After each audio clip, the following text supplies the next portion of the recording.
بسم الله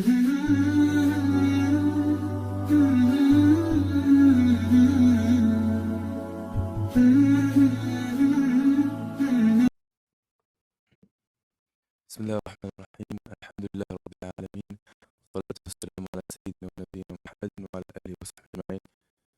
Je veux commencer ce petit discours-là par remercier Allah subhanahu wa ta'ala. C'est Allah subhanahu wa ta'ala qui nous a donné la vie aujourd'hui. C'est Allah subhanahu wa ta'ala qui a fait que le soleil se lève aujourd'hui. Si c'était pas pour Allah, on n'aurait pas pu venir à la mosquée. Parce que c'est Allah qui a mis l'amour de lui dans notre cœur. Et c'est pas quelque chose qui donne à tout le monde. C'est des gens spécifiques qu'Allah a choisi pour avoir cet amour dans son cœur. Donc on remercie Allah subhanahu wa ta'ala pour ça.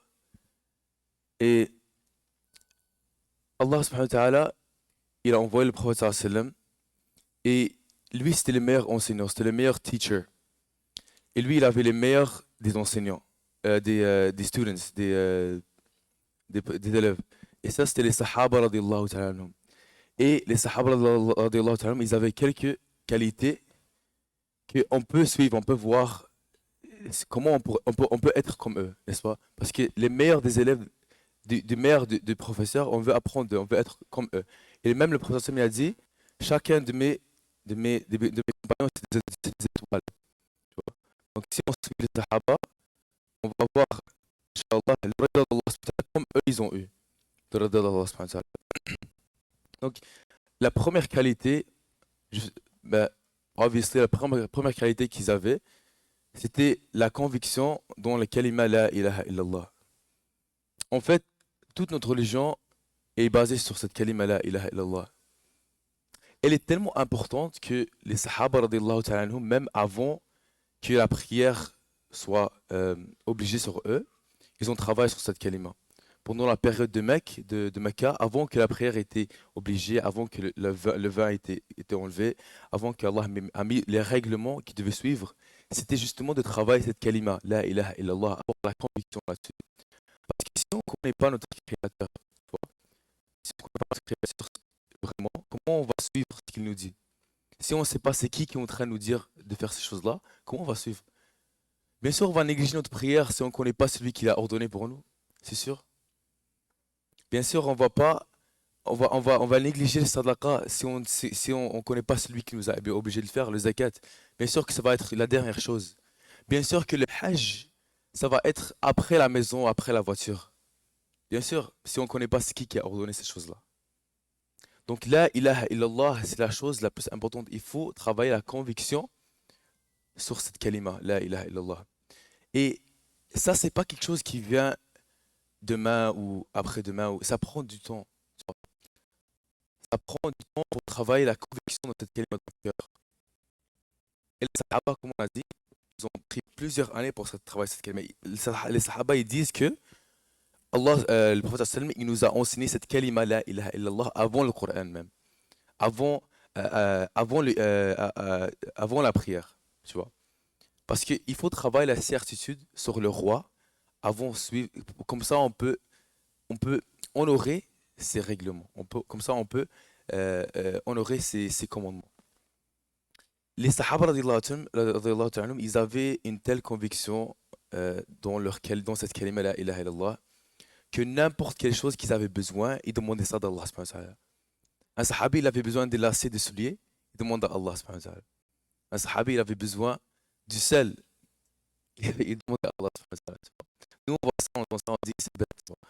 Du sel, je fais ça, Maxi, je fais ça, Maxi. Mais les sahaba, ils demandent à Allah premièrement. Tu vois? Et un des qualités des munafiqins, c'est que quand ils entendent ça, quand ils voient que les mu'minin, vraiment, tu vois, ils ont cette image qui est tellement bizarre, ils disent Anu'minu kama amana as-sufaha. Est-ce qu'on va croire comme les sufaha, les fous, ils appellent les mu'minin des fous, tu vois? Anu'minu kama amana as-sufaha, les fous, parce que leur iman est pas, il est insane, c'est pas quelque chose, tu vois, c'est quelque chose de bizarre. Donc nous, si on voit ça comme bizarre, on a un manque d'iman dans notre cœur. Tu vois. Si quand j'ai besoin de quelque chose, je ne demande pas à Razzaq, celui qui a le trésor de l'univers dans ses mains, si je ne demande pas à lui en premier, ça veut dire qu'il y a un problème dans mon cœur. Il y a un problème d'imam dans mon cœur. Tu vois? Donc il faut travailler cette conviction comme les Sahaba radiallahu ta'ala anhum, ils ont fait. Et bien sûr, un des meilleures façons de travailler cette conviction, euh, c'est dans le mois de Ramadan. Et comment c'est le mois de Ramadan? Il est très proche. C'est pour ça que notre combat, ça va être sur le mois de Rajab, dans lequel on est maintenant. Il y a des mois qui sont sacrés chez Allah subhanahu wa ta'ala. Rajab, ça fait partie d'un de ces mois-là. Et Rasulullah sallallahu alayhi wa sallam, pendant ce mois-là, il augmentait ses adorations. Il faisait plus d'intérêt parce que dans ce mois-là, les actions se multipliaient. Tu vois. Et si tu te prépares pour le marathon, tu te prépares pour le course qui est Ramadan. Tu vois, Allahumma ballighna Ramadan. Tu vois. Donc, il faut préparer pour le marathon, pour la course. Tu vois. Donc, ça, c'est un des fonctions aussi de Rajab. Et comme on a dit, aussi, si on a cette iman, quand on entend Rajab, tu vois, ومن يعظم شعائر الله فإن ذلك, si je ne me trompe pas, min taqwa al-qulub. Celui qui honore, ce que Allah a honorifié, ça fait partie du taqwa, tu vois.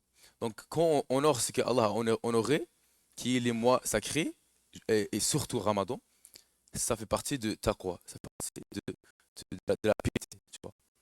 Donc on va voir dans notre cœur, est-ce que moi, quand j'entends que Ramadan vient, est-ce que j'ai hâte, est-ce que j'ai hâte pour ça, est-ce que je suis parmi les qanitin? Allah Ta'ala décrit les mu'minin, les gens qui sont croyants, il les décrit comme les qanitin.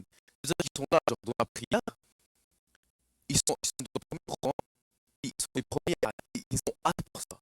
Les qanitin, c'est des gens qui ont hâte pour adorer Allah subhanahu wa ta'ala. Les Sahaba, ils étaient comme ça. Le prophète il a dit, ju'alat qurratu 'ayni fi s-salah.